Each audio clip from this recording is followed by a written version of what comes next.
It is time now for us to enjoy and meet someone who is, in my opinion, simply phenomenal. We hear about phenomenal women, and we hear those words, phenomenal lady, phenomenal women. This woman is just spectacular. I think that you are going to treasure her words today, and you're going to walk away ready, not only from our keynote speaker for this hour, but from so many next days, ready to start your businesses, whatever your plans may be. This is a great way to just scratch the surface. Marjorie Young is the founder of Carriage Trade Public Relations, Inc., a PR firm that creates positive word of mouth for businesses in the community and online by using reputation management skills, reputation management strategies. In 2017, the Savannah Chamber awarded Marjorie the Helen B. Head Small Business Advocate of the Year. In 2013, the Savannah Morning News named Carriage Trade PR the Small Business of the Year. In 2006, she won Entrepreneur of the Year from the Savannah Area Chamber of Commerce. She is a graduate of the University of Maryland with a degree in journalism and minor in fine arts. She is an awesome mom whose daughter is working on her PhD in robotics engineering at Georgia Tech. Now, in Marjorie's spare time, she enjoys hiking, painting as well. In 2016, she backpacked the Camino de Santiago in Spain. Am I good with that? Yeah. Okay. And this was a 500-mile trek. She loves a great adventure. Wow, doesn't she? 500 miles, that is quite the adventure. Please, please, ladies and gentlemen, join me in welcoming none other than the outstanding, amazing treasure we're about to hear from, Marjorie Young.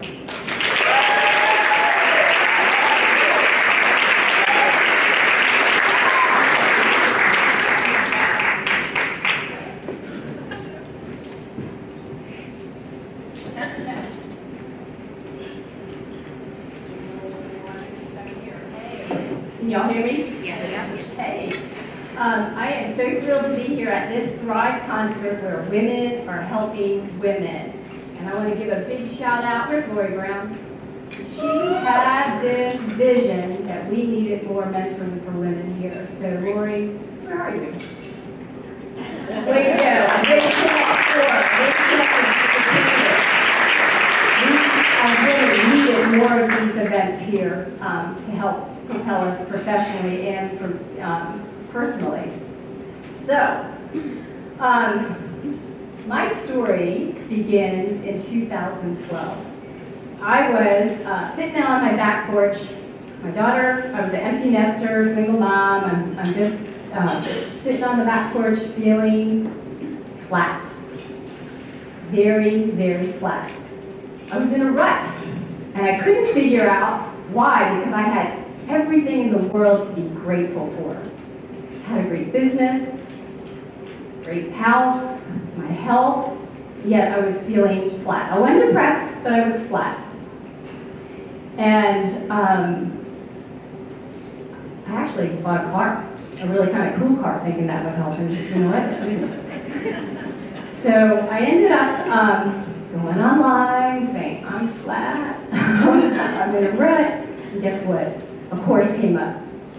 And I said, sign me up. It was a 5-week course, and it was a guy named Brendan Bouchard. Who knows Brendan Bouchard? Has anybody ever taken any of his classes? It changed my life.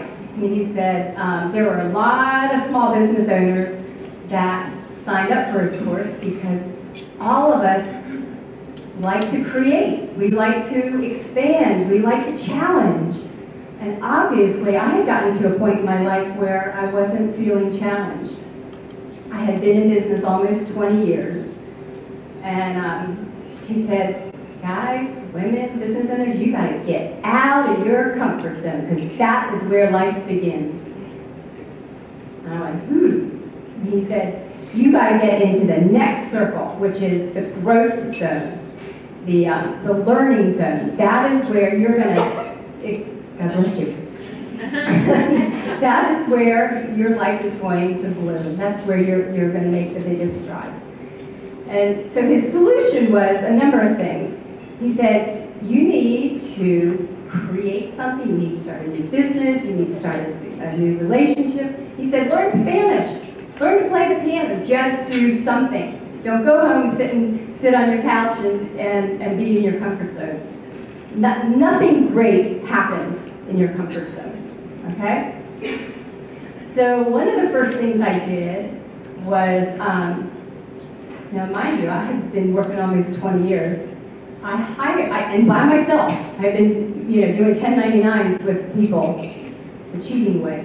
No, I was totally legal, but I hired my intern. It was the first employee that I had ever had, because my big fat ego was like, oh no, nobody else can do this.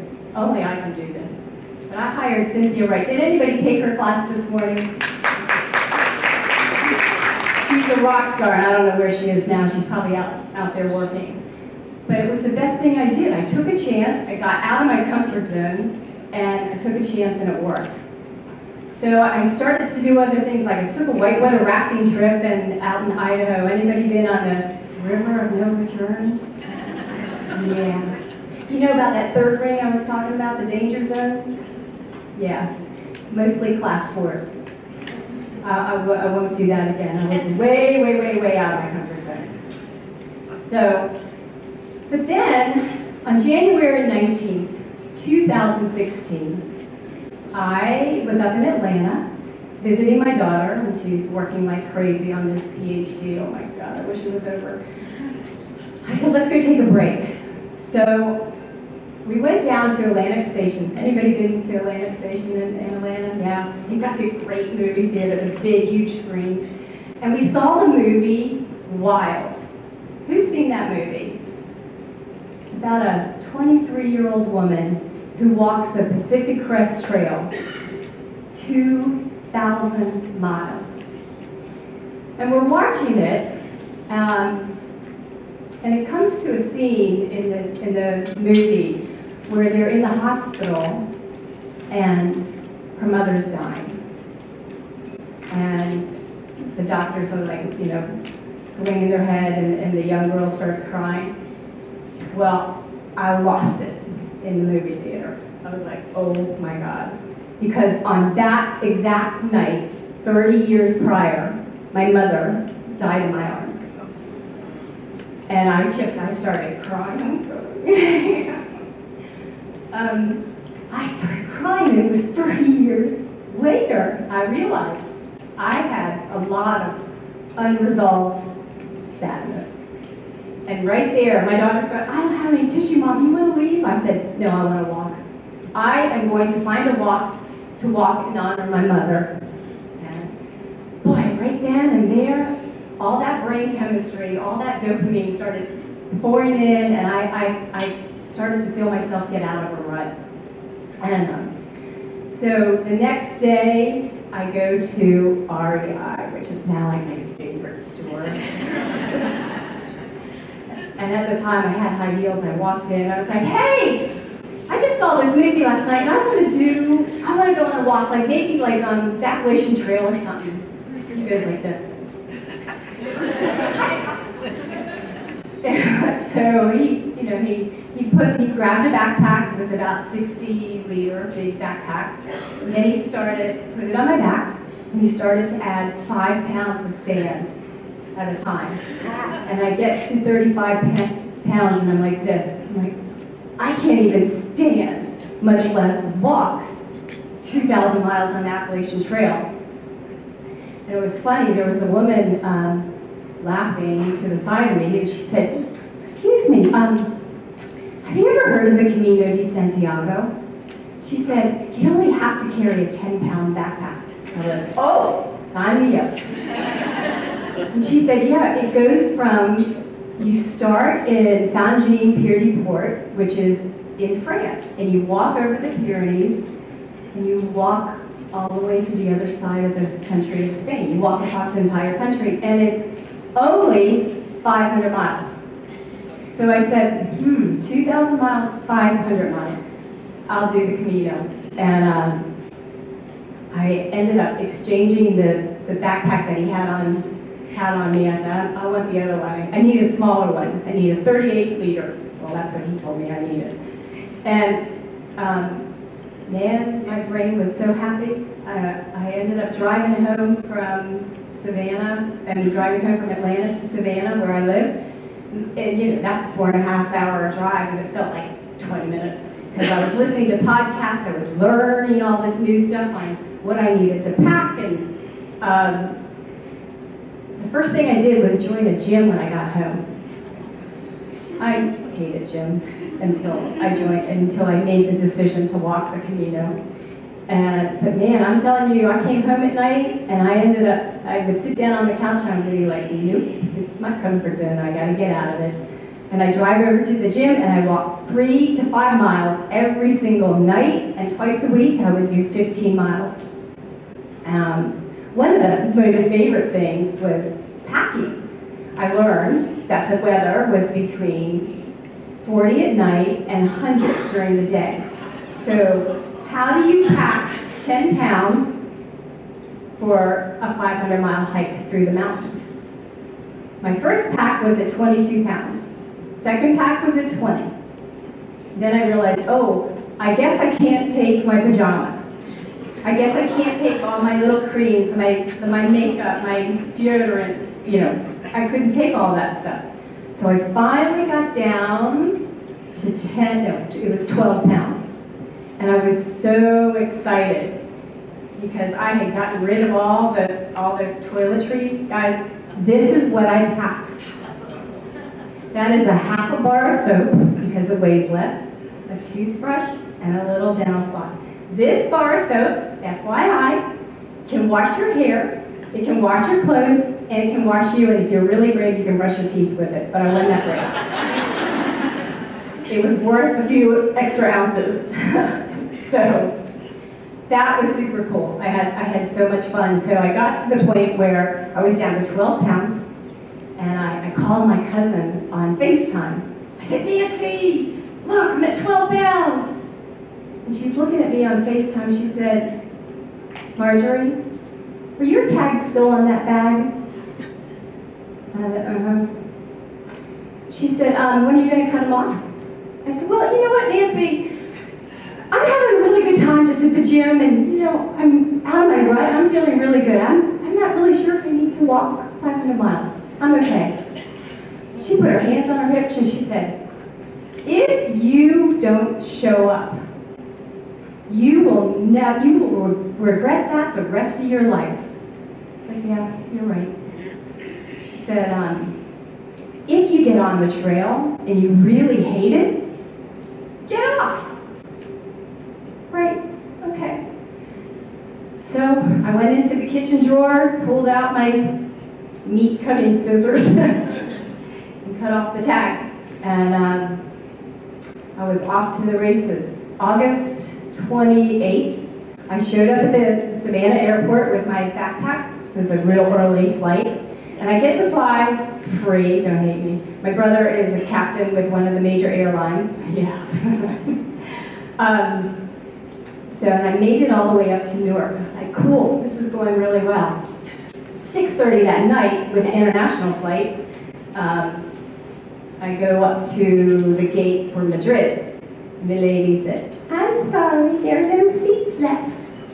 It's like, oh my God. And immediately my brain starts saying, see, I told you so. The universe does not want you to go over there. Just turn right around, get on that plane at 3 o'clock, go back to Savannah. I'm like, nope. And that's where I learned to put on my baseball cap. Because that baseball cap, for some reason, kept that negative voice out of my head.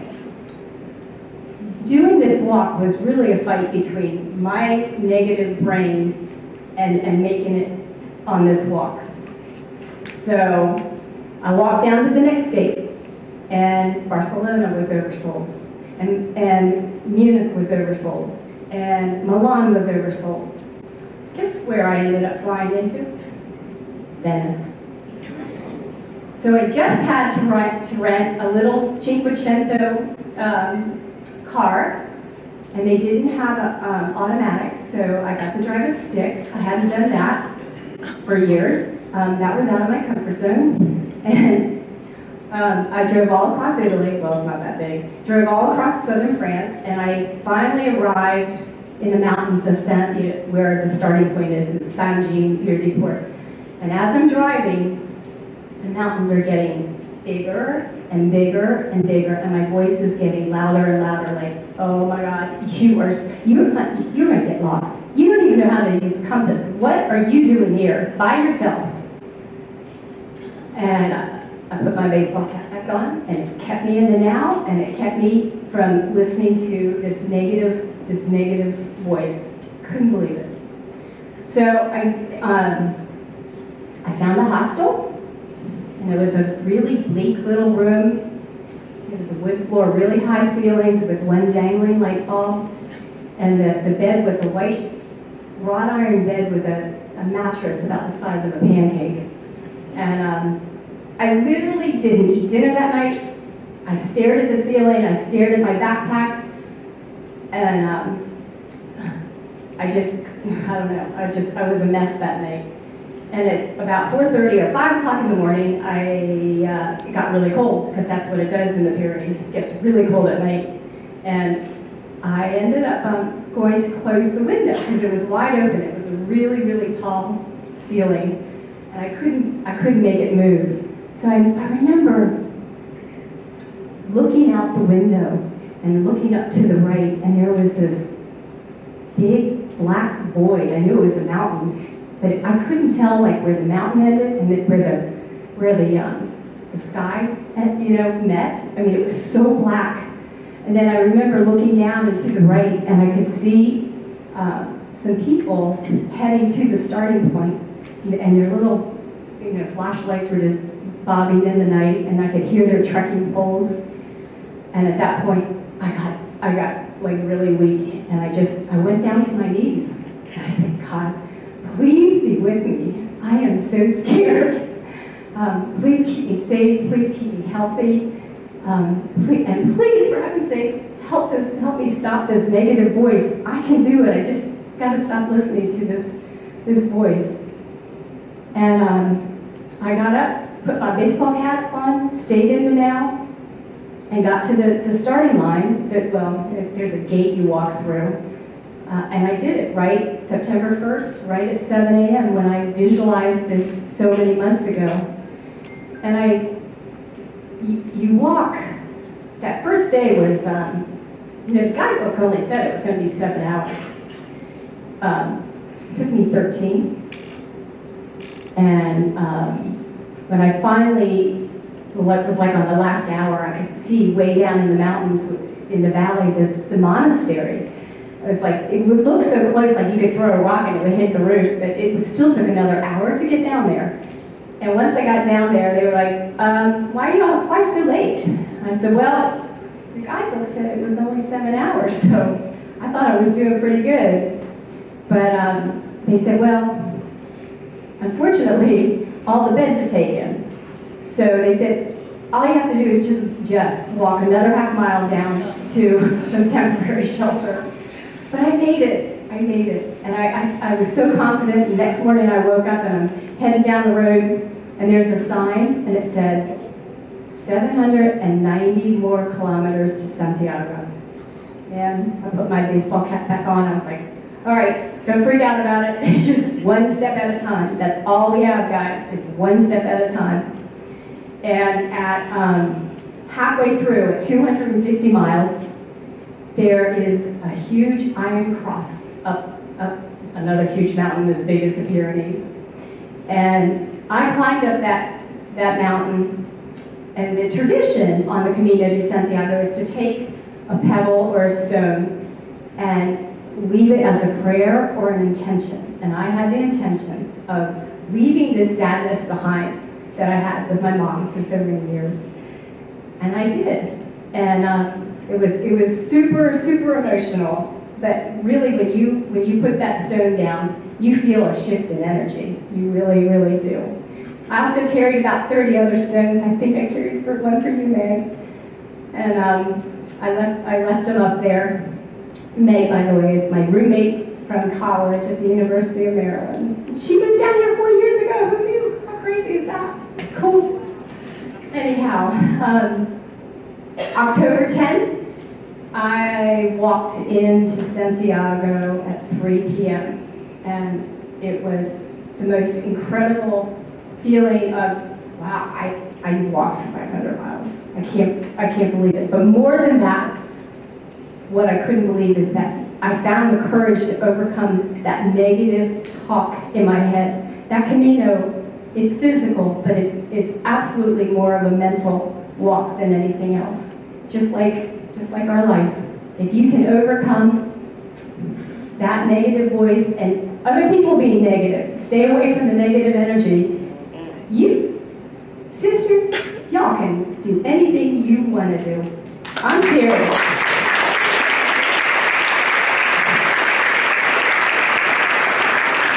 And before I show this 2-minute video, a recap of all 500 miles in 2 minutes, I just want to leave this thought with you. I want you to close your eyes and think about what is in your heart, what is something that you want so badly that you've been afraid to do. And I want you to take action on it today. We are not guaranteed tomorrow.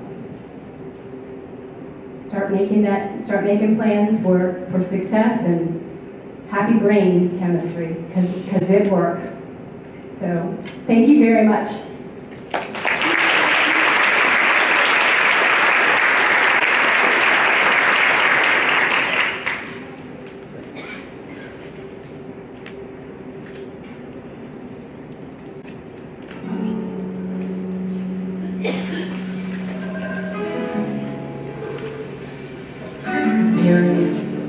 So high. I met the best people walking.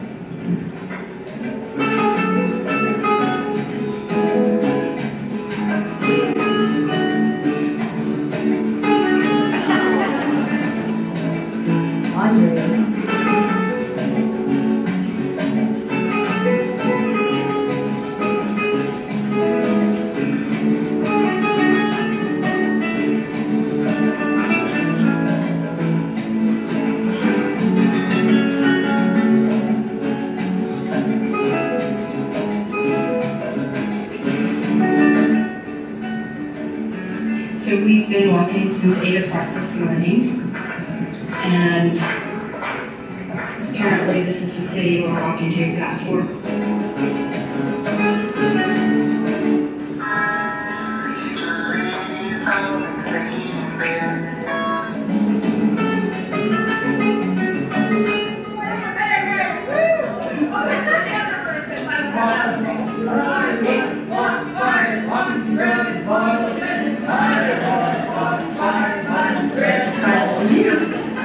Denise doing laundry. I'm doing my laundry.